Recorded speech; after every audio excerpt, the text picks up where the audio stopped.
ಭಯ ಹುಟ್ಟಿಸಿ ಈ ಸಮಾಜದ ಸಿಸ್ಟಮ್ ನ ಎದುರಿಸಿ ನಾವು ಪಡ್ಕೋಬೇಕು ಅಂತ ಅನ್ನುವಂತ ಯಾರು ಒಂದು ಗುಂಪು ತಯಾರಾಗ್ತದೋ ಅವರೇ ನಕ್ಸಲಿಸಂ. ಪೊಲೀಸರನ್ನ ಕೊಂದಾಕಿದ್ರೆ ಸರ್ಕಾರನ ಕೊಲ್ತಾ ಇದೀವಿ ಅಂತ ಅನ್ನುವಂತ ಮನಸ್ಥಿತಿ ನಕ್ಸಲಿಸಂ ನಲ್ಲಿ ಇರುತ್ತೆ. ಕಾಡಲ್ಲಿ ಇರ್ತಕ್ಕಂಥವ್ರನ್ನ ನಾವು ಬಹಳ ಸುಲಭವಾಗಿ ನಾವು ಮುಗಿಸ್ಬಿಡ್ಬೋದು, ನಕ್ಸಲಿಸಂ ನ ಕಷ್ಟ ಏನಾಗುದಿಲ್ಲ ನೋಡಿ. ಆದ್ರೆ ಅರ್ಬನ್ ನಕ್ಸಲಿಸಂ ಇದೆಯಲ್ಲ, ಇದು it is A very very dangerous. ಇದು ನಾವು ಮುಖ್ಯವಾಹಿನಿಗೆ ಬಂದಿದ್ದೀವಿ, ನಾವು ಸಮಾಜದಲ್ಲಿ ಬದುಕಬೇಕು, ಈ ಕಾನೂನಿನ ನಮಗೆ ದಾರಿ ಇದೆ, ಅದರಲ್ಲೇ ನಾವು ಮೋಕ್ಷ ಕಾಣಬೇಕು ಅಂತ ಅನ್ನುವಂತ ಮನಸ್ಥಿತಿಗೆ ಬರುವವರೆಗೂ ಸಹ ಅವ್ರ ಮನಸ್ಸು ನಕ್ಸಲ್ ಮೈಂಡೇ ಇರುತ್ತೆ ಅವ್ರದ್ದು. ಇದ್ರು ನಕ್ಸಲೈಟೆ, ನಕ್ಸಲಿಸಂ ಗ್ರೂಪೇ ಅದು. ಒಂದು ಕಳ್ಳ ಅಂದ್ರೆ ಹೆಂಗಿರ್ತಾನೆ, ಒಂದು ಸ್ಟ್ಯಾಚ್ಯೂ ಮಾಡಿ ಅಂತಂದ್ರೆ ವೀರಪ್ಪನ್ ಇಡ್ಬೇಕಷ್ಟೇ. ಈ ನಕ್ಸಲಿಸಂ ನ ಸಪೋರ್ಟ್ ಮಾಡಕ್ ಹೋಗ್ಬಿಟ್ಟಿದ್ದ ವೀರಪ್ಪನ್. ನಕ್ಸಲೈಟ್ಸ್ ಅಂದ್ರೆ ಯಾರು ಅನ್ನುವಂತ ಪ್ರಶ್ನೆ ಎಲ್ಲರೂ ಕಾಡುತ್ತೆ.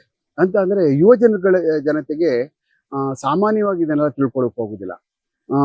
ಯಾರು ಇದಕ್ಕೆ ಸಂಬಂಧಪಟ್ಟಾಗೆ ದೇಶದ ಸಮಸ್ಯೆಗಳು, ದೇಶಾದ್ಯಂತ ನಡೀತಾ ಇರ್ತಕ್ಕಂಥ ಚಟುವಟಿಕೆಗಳಲ್ಲಿ ದೇಶ ವಿರೋಧಿ ಕೆಲಸ ಯಾರು ಮಾಡ್ತಾ ಇದ್ದಾರೆ ಅಂತ ಅನ್ನುವಂಥದ್ನ ಎಲ್ಲೋ ಓದಿಗಾಗಿ ತಿಳ್ಕೊಳ್ಳುವಂತವ್ರು ಬಹಳ ಕಮ್ಮಿ ಜನ. ನಾವೆಲ್ಲ ತುಂಬಾ ಜನ ನಕ್ಸಲ್ ಬಗ್ಗೆ ತಿಳ್ಕೊಬಿಟ್ಟಿದ್ದಾರೆ, ಟೆರರಿಸ್ಟ್ ಬಗ್ಗೆ ತಿಳ್ಕೊಬಿಟ್ಟಿದ್ದಾರೆ, ಆಮೇಲೆ ದೇಶದಲ್ಲಿ ನಡೀತಕ್ಕಂಥ ವಿವಿಧವಾದಂಥ ಸೈಬರ್ ಕ್ರೈಮ್ ಬಗ್ಗೆ ತಿಳ್ಕೊಬಿಟ್ಟಿದ್ದಾರೆ. ಎಲ್ರಿಗೂ ಗೊತ್ತಾಗ್ಬಿಟ್ಟಿದೆ ಬಿಡಿ, ಎಲ್ಲ ಮುನ್ನೆಚ್ಚರಿಕೆ ತಗೊಬಿಡ್ತಾರೆ ಅಂತ ಅಂದ್ರೆ ನನ್ನ ಲೆಕ್ಕದಲ್ಲಿ ಮೂರ್ಖತನ ಅದು. ಯಾಕೆಂದ್ರೆ ಒಬ್ಬ ಮನುಷ್ಯ ಒಂದೊಂದು ಇದರಲ್ಲಿ ಕೆಲಸ ಮಾಡ್ತಾ ಇರ್ತಾನೆ, ಅದರಲ್ಲಿ ಅವರೇ ಬ್ಯುಸಿ ಆಗಿರ್ತಾರೆ. ಅವ್ರಿಗೆ ಯಾವಾಗ ಅವಶ್ಯಕತೆ ಬರ್ತದೋ ಜೀವನದಲ್ಲಿ, ಯಾವತ್ತೂ ಅವ್ರಿಗೆ ಅದು ಬೇಕು ಅನಿಸ್ತದೋ ಅವಾಗ ಮಾತ್ರ ಕಲಿದಕ್ಕೆ ಹೋಗ್ತಾರೆ. ಇದು ಸರ್ವೇ ಸಾಮಾನ್ಯ ಸಂಗತಿ. ಆದ್ರೆ ನಕ್ಸಲಿಸಂ ಅಂದ್ರೆ ಏನು ಅಂತ ಅನ್ನುವಂಥದ್ದು. ನಕ್ಸಲಿಸಂ ಯಾಕೆ ಕಾಡಲ್ಲೇ ಇರುತ್ತೆ? ನಕ್ಸಲಿಸಂ ಅದು ಏನಾದ್ರು ಸಿಟಿನಲ್ಲಿ ಇರ್ತದಾ? ನಕ್ಸಲಿಸಂ ಸಿಟಿಲಿ ಇದ್ರೆ ಅದಕ್ಕೆ ಏನಂತ ಕರೀತಾರೆ? ನಕ್ಸಲಿಸಂ ಕಾಡ್ನಲ್ಲೇ ಯಾಕೆ ಜಾಸ್ತಿ, ಮತ್ತೆ ಅಲ್ಲಿ ನಡೀತಕ್ಕಂಥ ಎಲ್ಲಾ ಕುಕೃತ್ಯಗಳಿಗೆ ಅಲ್ಲಿರ್ತಕ್ಕಂಥವ್ರು ಯಾಕೆ ಸಾಥ್ ಕೊಡ್ತಾರೆ ಬಹಳ ಅಭಯಾರಣ್ಯಗಳಲ್ಲಿ ಅಂತ ಅನ್ನುವಂಥದ್ದು ಒಳ್ಳೆ ದೊಡ್ಡ ಒಂದು ಚರ್ಚೆಯ ವಿಷಯ. ನಕ್ಸಲಿಸಂ ಅನ್ನುವಂಥದ್ದು ಏನಿದೆಯಲ್ಲ, ಅದು ಯಾವುದೋ ಒಂದು ಕಾರಣಕ್ಕೆ ಆ ಭಾಗದ ಸಮಸ್ಯೆಗಳನ್ನ, ಆ ಭಾಗದ ಅತ್ಯಂತ ಕಾಡ್ತಾ ಇರ್ತಕ್ಕಂಥ ಸಮಸ್ಯೆಗಳನ್ನ, ಮತ್ತೆ ಸೋಷಿಯೋ ಎಕನಾಮಿಕ್ ಏನು ತುಂಬಾ ಡಿಫ್ರೆನ್ಸ್ ಇರ್ತದಲ್ಲ, ಅಂದ್ರೆ ಸಾಮಾಜಿಕ ಇದು ಏನು ಅಸಮತೋಲನ ಇರ್ತದೆ ನೋಡಿ. ಒಬ್ಬ ಸಿಕ್ಕಾಪಟ್ಟೆ ಸಾಹುಕಾರರುಗಳು, ಬಡವರುಗಳು, ಊಟಕ್ಕಿಲ್ದವರು, ಬಟ್ಟೆಗಿಲ್ದೇ ಇರ್ತಕ್ಕಂಥ ಜನಗಳು, ಈ ತರದವ್ರು ಎಲ್ಲಗಳ ಮಧ್ಯೆ ಇದನ್ನ ಯಾರು ನೋಡಿ ನಮ್ಗೆ ಯಾಕೆ ಈ ಕಾನೂನಲ್ಲಿ ಸಮಾನತೆ ಇಲ್ಲ, ನಮಗ್ ಬೇಕದು, ಈ ದೇಶದ ಕಾನೂನು ಕೆಳಗಡೆ ನಾವೆಲ್ಲ ಹುಟ್ಟಿದೀವಿ, ಅದ್ರ ಪ್ರಕಾರನೇ ನಾವು ಬದುಕ್ತಾ ಇದೀವಿ, ಆದ್ರೆ ಆ ಸವಲತ್ತಿನಿಂದ ನಾವ್ ಯಾಕೆ ವಂಚಿತರಾಗಿದ್ದೀವಿ ಅಂತ ಅನ್ನುವಂಥದ್ದು ಅಷ್ಟೇ ಇದ್ರಲ್ಲಿ ಇಂಪಾರ್ಟೆಂಟು. ಅದನ್ನೇ ಒಂದು ಚರ್ಚಾಸ್ಪದವಾಗಿ, ಅದನ್ನೇ ಒಂದು ದೊಡ್ಡ ವಿಷಯವಾಗಿ, ಅದನ್ನೇ ಅತ್ಯಂತ ಘೋರವಾದಂತ ಸಮಸ್ಯೆ ನಮ್ಮನ್ನು ಕಾಡ್ತಾ ಇದೆ ಅಂತ ಒಂದು ಇದನ್ನ ಏನಾದ್ರೂ ಮಾಡಿ ಹೋಗಲಾಡಿಸ್ಕೋಬೇಕು. ನಾವು ಸರಿಸಮಾನತೆಯನ್ನ ಇರ್ತಕ್ಕಂಥ ಅತ್ಯಂತ ಎತ್ತರವಾದಂತ ಏನು ಅಸಮತೋಲನ ಇದೆಯಲ್ಲ, ಸರಿ ಮಾಡ್ಕೋಬೇಕು ಅನ್ನುವಂತ ಒಂದು ಮನಸ್ಥಿತಿಯ ಒಟ್ಟಾರೆ ಗುಂಪೇ ನಕ್ಸಲಿಸಂ ಅಂತ ಅನ್ನುವಂಥದ್ದು. ಈ ಅಸಮತೋಲನವನ್ನ ಸರಿಸಮಾನತೆ ಮಾಡ್ಕೋಬೇಕು ಅಂತ ಅನ್ನುವಂತ ಚರ್ಚೆ ಮಾಡ್ತಕ್ಕಂಥದ್ದು ಆದಾಗ ಏನಾಗ್ತದೆ, ನಾವು ಸಮಾಜದ ಈ ಕಾನೂನುಗಳ ವಿರುದ್ಧವಾಗಿ ಹೋರಾಡಬೇಕಾಗ್ತದೆ, ನಾವು ಅದನ್ನ ಬಂದೂಕಿನಿಂದ ಪಡ್ಕೋಬೇಕಾಗ್ತದೆ, ನಾವು ಯಾವುದೇ ನಮಗಿರ್ತಕ್ಕಂಥ ಸಂವಿಧಾನದ ಕೆಳಗಡೆ ನಾವು ಪಡ್ಕೊಳ್ಳೋಕ್ ಆಗುದಿಲ್ಲ, ಅದರಿಂದ ನಾವೆಲ್ಲ ವಂಚಿತರಾಗ್ಬಿಟ್ಟಿದೀವಿ. ನಾವು ಗನ್ನು ಮತ್ತೆ ನಾವು ನಮ್ಮ ಏನು ಭಯ ಹುಟ್ಟಿಸಿ ಈ ಸಮಾಜದ ಸಿಸ್ಟಮ್ ನ ಎದುರಿಸಿ ನಾವು ಪಡ್ಕೋಬೇಕು ಅಂತ ಅನ್ನುವಂತ ಯಾರು ಒಂದು ಗುಂಪು ತಯಾರಾಗ್ತದೋ ಅವರೇ ನಕ್ಸಲಿಸಂ, ಅವರೇ ನಕ್ಸಲೈಟ್ಸ್. ಅವರು ಎಲ್ಲಿರ್ತಾರೆ? ಯಾವಾಗ ಸಿಸ್ಟಮ್ ವಿರುದ್ಧವಾಗಿ ಯಾರು ಕೆಲಸ ಮಾಡ್ತಾ ಇರ್ತಾರೋ, ಆಮೇಲೆ ಸಮಾಜದ ಕಾನ್ಸ್ಟಿಟ್ಯೂಷನ್ ಏನಿರ್ತದೋ, ಸಂವಿಧಾನ ವಿರುದ್ಧವಾಗಿ ಕೆಲಸಗಳು ಮಾಡ್ತಾ ಇರ್ತಾರೋ, ಅವರು ಸಮಾಜದ ಮಧ್ಯೆ ಬದುಕೋಕ್ಕಾಗೋದಿಲ್ಲ. ನಾವು ಪೊಲೀಸ್ನವರು ಬದುಕೋಕೆ ಬಿಡುವುದಿಲ್ಲ, ನಾವು ಅವ್ರ ವಿರುದ್ಧ ಕ್ರಮ ಜರುಗಿಸ್ಬಿಡ್ತೀವಿ. ಆ ಕಾರಣಕ್ಕೆ ಏನ್ ಮಾಡ್ತಾರೆ ಅವರು, ನೇರವಾಗಿ ಅವರು ಅಲ್ಲಿಂದ ಯಾರು ಜನಗಳ ಕೈಗೆ ಸಿಗದೇ ಇರೋ ತರ ಅತ್ಯಂತ ಕಾಡಿನ ಪ್ರದೇಶಗಳು, ಗುಡ್ಡಗಾಡು ಪ್ರದೇಶಗಳು, ಮತ್ತೆ ಬಹಳ ದಟ್ಟಾರಣ್ಯಗಳೆಲ್ಲ ಹೋಗಿ ಸೇರ್ಕೊಂಡ್ಬಿಡ್ತಾರೆ. ಸೇರ್ಕೊಂಡಾದ್ಮೇಲೆ ಅಲ್ಲಿ ಅವರುಗಳು ಒಳಗೆ ಸೇರ್ಕೊಳ್ಳುವಂಥದ್ದು, ಮತ್ತೆ ಆ ಭಾಗಗಳಲ್ಲಿರ್ತಕ್ಕಂಥ ಕಾಂಟ್ರಾಕ್ಟರ್ಗಳನ್ನ ಎದುರಿಸ್ತಕ್ಕಂಥದ್ದು, ಅವ್ರುಗಳನ್ನ ಹಣ ವಸೂಲಿ ಮಾಡ್ತಕ್ಕಂಥದ್ದು, ಆ ಭಾಗದಲ್ಲಿ ಶ್ರೀಮಂತರುಗಳು ಯಾರ್ಯಾರಿದಾರೋ ಅವರು ವಾಸ ಮಾಡ್ತಾ ಇರ್ತಕ್ಕಂಥದ್ದು, ಅವ್ರ ಹತ್ರ ಹಣವನ್ನು ವಸೂಲಿ ಮಾಡ್ತಕ್ಕಂಥದ್ದು, ಮತ್ತೆ ಅಭಯಾರಣ್ಯಗಳಿದ್ರೆ ಅತ್ಯಂತ ಹೆಚ್ಚಿಗೆ ಅಲ್ಲಿ ಗಾಂಜಾವನ್ನ ಬೆಳೆಸ್ತಾ ಇದ್ದೀವಿ. ಛತ್ತೀಸ್ಗಢ ಮತ್ತೆ ಆ ಕಡೆದಲ್ಲೆಲ್ಲ main sources of income is only ganja ಬೆಳೆಸ್ತಾರೆ. ಕಾಡೊಳಗಡೆ ಸಾವಿರಾರು ಲಕ್ಷಾಂತರ ಎಕರೆ ಒಳಗಡೆ ಎಲ್ಲ ಅದನ್ನ ಅವರು ಬೇರೆ ಬೇರೆ ರಾಜ್ಯಗಳಿಗೆ ಬೇರೆ ಬೇರೆ ಸಿಟಿಗಳಿಗೆ ಕಳಿಸಿ ಅದರಿಂದ ಹಣಗಳನ್ನ ಪಡ್ಕೊಂಡು ಅವರು ಅವರ ಖರ್ಚುಗಳೇನಿರ್ತದೋ ಅದು, ಮತ್ತೆ ಬೇರೆ ಬೇರೆ ಬಂದೂಕುಗಳನ್ನ ಪರ್ಚೇಸ್ ಮಾಡ್ತಕ್ಕಂಥದ್ದು, ಮತ್ತೆ ಏನು ಜೆಲಟಿನ್ಗಳು ಬೇಕಾದ್ರೆ ಅದನ್ನ ಪರ್ಚೇಸ್ ಮಾಡ್ತಕ್ಕಂಥದ್ದು, ಮದ್ದುಗುಂಡುಗಳು ಪರ್ಚೇಸ್ ಮಾಡ್ತಕ್ಕಂಥದ್ದು ಮಾಡ್ತಾರೆ. ಆವಾಗ ಅವರು ಯಾವಾಗ್ಲೂ ಅವರು ನಮಗ್ ವಿರೋಧಿಗಳು, ಅಂದ್ರೆ ಸಿಸ್ಟಮ್ ವಿರೋಧಿಗಳು. ಸಂವಿಧಾನಾತ್ಮಕವಾಗಿ ಕೆಲಸ ಮಾಡ್ತಾ ಇರ್ತಕ್ಕಂಥ ಯಾವುದೇ ಸಿಸ್ಟಮ್ಗಳಿರ್ತಾವೋ ಅದಕ್ಕೆಲ್ಲ ವಿರೋಧಿಗಳು. ಆ ಕಾರಣಕ್ಕೆ ಪೊಲೀಸರು ಅವ್ರ ವಿರುದ್ಧ ಏನಾದ್ರೂ ನೀವು ದೇಶ ವಿರೋಧಿ ಚಟುವಟಿಕೆ ಮಾಡ್ತಾ ಇದ್ದೀರಿ ಅಂತ ಏನಾರ ಹೋದಾಗ ನಮ್ಮ ವಿರುದ್ಧವಾಗಿ, ಪೊಲೀಸರ ವಿರುದ್ಧವಾಗಿ ಮೊದಲನೇದಾಗಿ ಬೀಳ್ತಾರೆ, ನಮ್ಮನ್ನ ಕೊಲ್ಲೋಕ್ ಪ್ರಯತ್ನ ಪಡ್ತಾರೆ. ಅವ್ರಿಗೆ ಗೊತ್ತು ಪೊಲೀಸರನ್ನ ಕೊಂದಾಕಿದ್ರೆ ಸರ್ಕಾರನ ಕೊಲ್ತಾ ಇದೀವಿ ಅಂತ ಅನ್ನುವಂಥ ಮನಸ್ಥಿತಿ ನಕ್ಸಲಿಸಂ ನಲ್ಲಿ ಇರುತ್ತೆ. ಅವ್ರ ಮನಸ್ಥಿತಿನೇ ಹಾಗೆ. ಒಬ್ಬ ಪೊಲೀಸ್ ಹತ್ರ ಸರ್ಕಾರ ಸಾಯಿಸ್ತಾ ಇದೀವಿ ನಾವು ಅನ್ನುವಂಥದ್ನ ಆ ಪ್ರಪ್ರಥಮವಾಗಿ ಅವರ ತಲೆಯಲ್ಲಿ ತುಂಬಿಟ್ಟಿರ್ತಾರೆ. ಆ ಕಾರಣಕ್ಕೆ ಅವರು ನಾವುಗಳು ಮೊದಲನೆಯ ವಿರೋಧಿಗಳು ನಾವಾಗ್ತೀವಿ.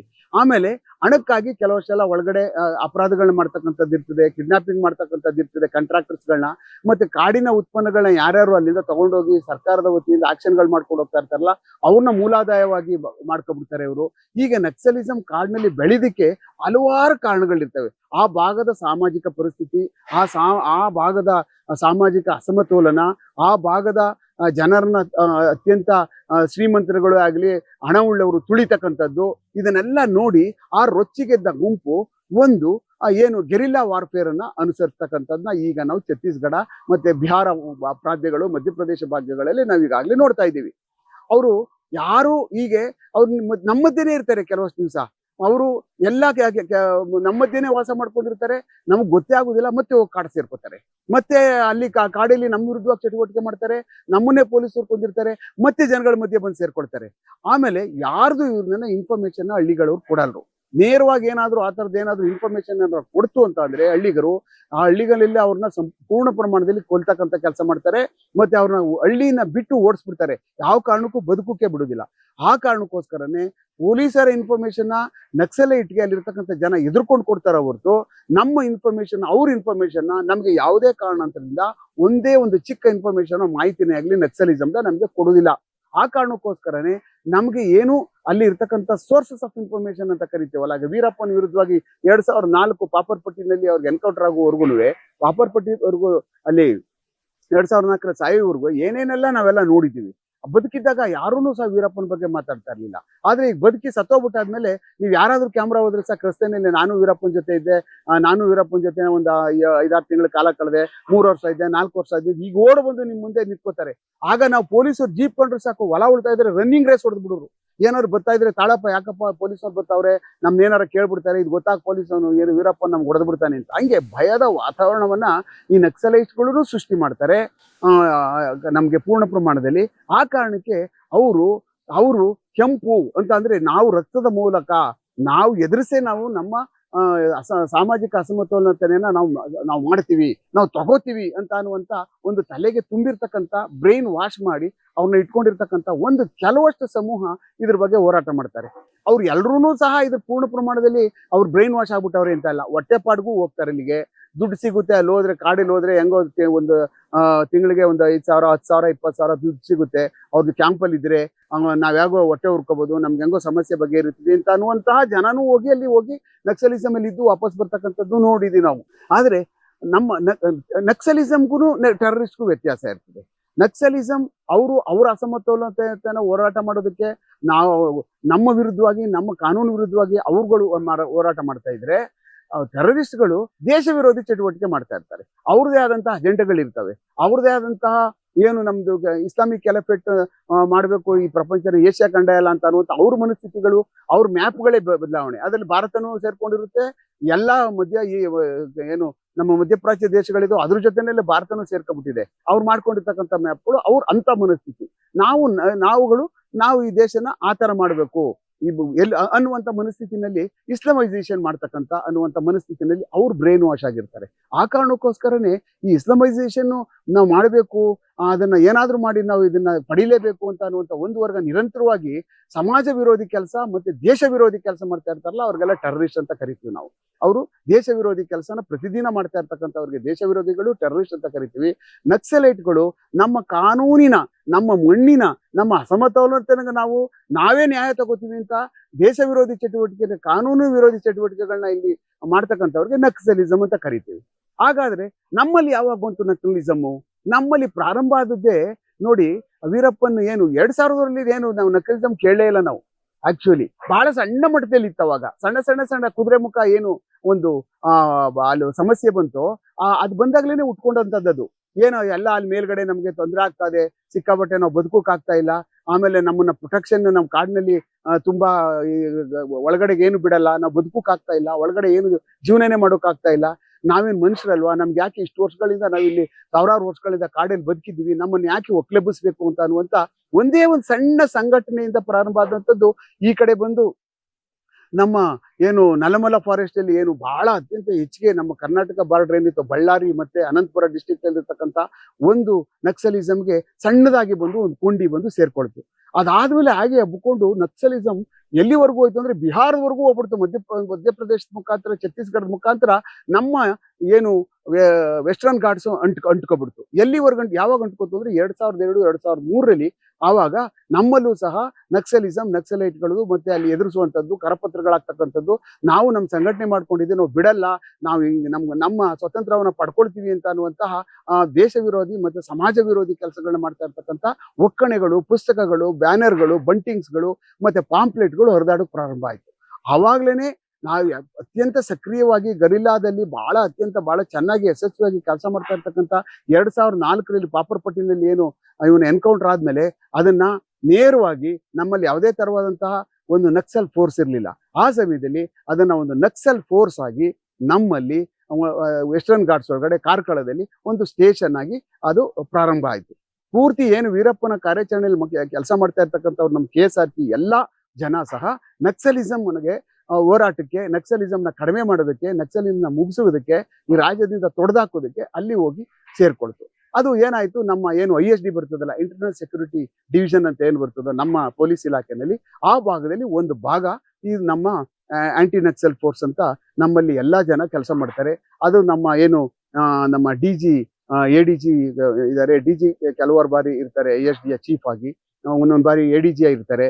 ಹೀಗೆ ಅವ್ರ ಕೆಳಗಡೆ CSP coastal security police, Naxal force, ಮತ್ತೆ CCT ಸೆಂಟ್ರಲ್ ಕೌಂಟರ್ ಟೆರರಿಸಮು, ಮತ್ತೆ ನಮ್ಮ ಈ ತರದೆಲ್ಲ ಮತ್ತೆ ಆಂಟಿ ಟೆರರಿಸ್ಟ್ ಆಕ್ಟಿವಿಟೀಸ್ ಮಾಡ್ತಕ್ಕಂಥದ್ದು, ಈ ಎಲ್ಲ ವಿಂಗ್ಗಳು ಸಹ ನಮ್ಮಲ್ಲಿ ISD ನಲ್ಲಿ ಕೆಲಸ ಮಾಡ್ತವೆ. ಅವು ಪೂರ್ಣ ಪ್ರಮಾಣದಲ್ಲಿ ನಕ್ಸಲಿಸಂನ ಸಂಪೂರ್ಣವಾಗಿ ಸಂಹಾರ ಮಾಡೋದಕ್ಕೇನೆ ಅಲ್ಲಿರ್ತಕ್ಕಂಥವು ನಿರಂತರವಾಗಿ ಕೆಲಸ ಮಾಡ್ತಾ ಇರ್ತವೆ.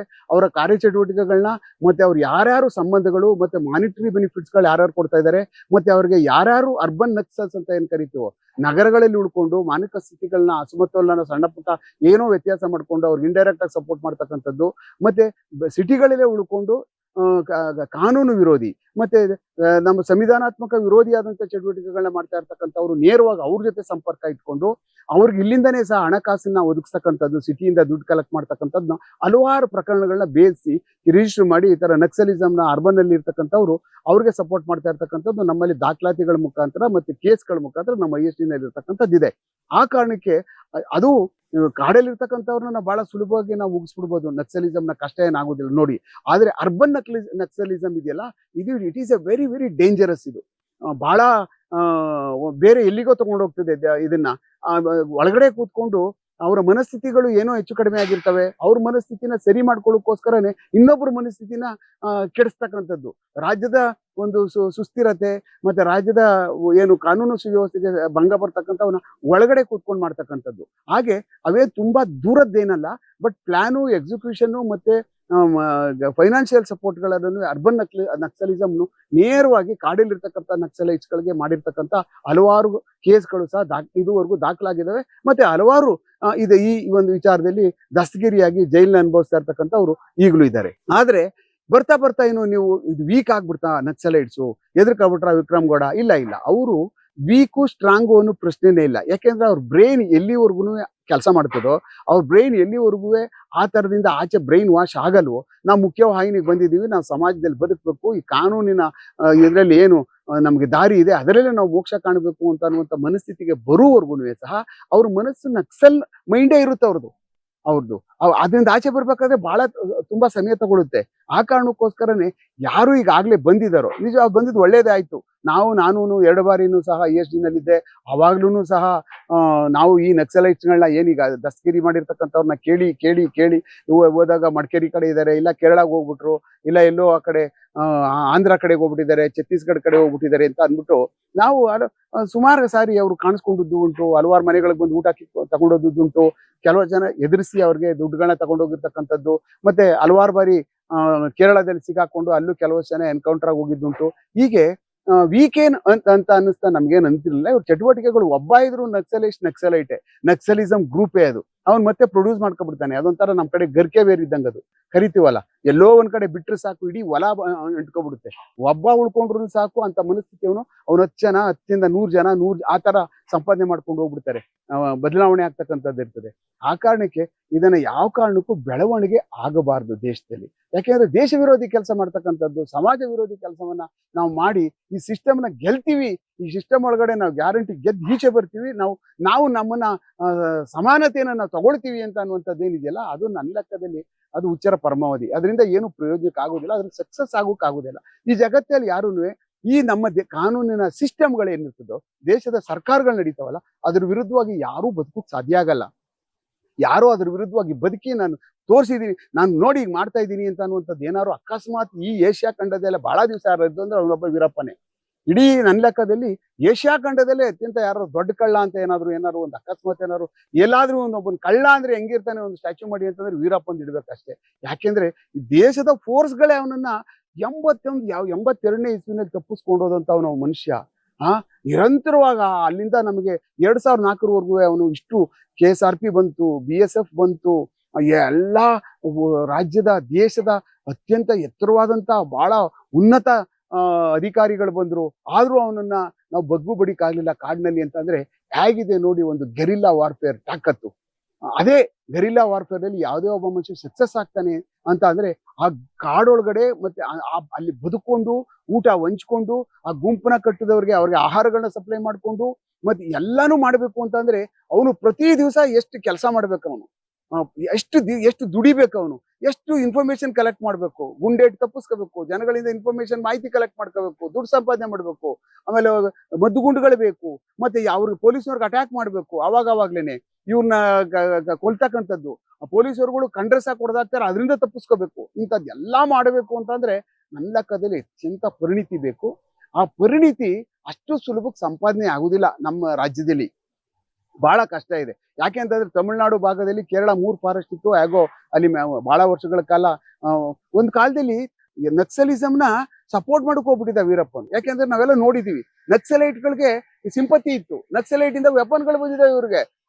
ಆ ಕಾರಣಕ್ಕೆ ಎಲ್ಲೋ ಈ ಕಡೆ ವೀರಪ್ಪನ್ ನಕ್ಸಲಿಸಮ್ನ ಬೆಳೆಸ್ತಾ ಇದ್ದಾನೆ ತಮಿಳುನಾಡಲ್ಲಿ ಅಂತ ಅನ್ನುವಂತ ಒಂದು ಬಹಳ ಇವು ನಮ್ಗೆ ಇನ್ಫಾರ್ಮೇಶನ್ಗಳು ಮಾಹಿತಿಗಳು ಬಂದಿತ್ತು. ಆದ್ರೂ ಸಹ ಅವ್ರುಗಳೂ ಸಹ ಇವ್ರು ಯಾವಾಗ ವೀರಪ್ಪನ್ 2004ರಲ್ಲಿ ಹೋದ್ನೋ ಅಲ್ಲಿಂದ ಆಚೆಗೆ ನನ್ನ ಲೆಕ್ಕದಲ್ಲಿ ನಕ್ಸಲಿಸಂ ಅಂತ ಅನ್ನೋದಕ್ಕೆ ಒಂದು ತೆರೆ ಬಿಡ್ತು. ಅಲ್ಲಿಂದ ಆಚೆಗೆ ನಮ್ಮ ಏನು ವೆಸ್ಟರ್ನ್ ಘಾಟ್ಸ್ ಏನಿತ್ತಲ್ಲ, ನಮ್ಮ ವೆಸ್ಟರ್ನ್ ಘಾಟ್ಸ್ ಇರ್ತಕ್ಕಂಥ ಪಶ್ಚಿಮ ಘಟ್ಟ ಪ್ರದೇಶಗಳಲ್ಲಿ ಬೆಳೀತಾ ಇರ್ತಕ್ಕಂಥದ್ದು ಹಾಗೆ ನಶಿಸಿ ಹೋಯ್ತು. ಅಲ್ಲಿಂದ ಕಮ್ಮಿ ಆಯ್ತಾ ಬಂತು 2004ರಿಂದ ಈಚೆಗೆ. ಯಾವುದೇ ಬೆಳವಣಿಗೆ ಆಗ್ಲಿಲ್ಲ, ಮತ್ತೆ ಯಾವುದೇ ತರವಾದಂತ ಕಾರ್ಯಕ್ರಮಗಳ ರೂಪಿಸದಲ್ಲಿ ಸಫಲರಾಗ್ಲಿಲ್ಲ, ಮತ್ತೆ ಗುಂಪು ಕಟ್ಕೊಳ್ಳೋದ್ರಲ್ಲೂ ಸಫಲರಾಗ್ಲಿಲ್ಲ. ಅವರು ತಲೆ ತಪ್ಪಿಸ್ಕೊಂಡು ಜೀವನ ಮಾಡ್ತಕ್ಕಂಥದ್ರಲ್ಲಿ ಜಾಸ್ತಿ ಇದ್ರು ಅಂತ ಅನ್ನುವಂಥದ್ದು ನನ್ನ ಒಂದು ಅಭಿಪ್ರಾಯ.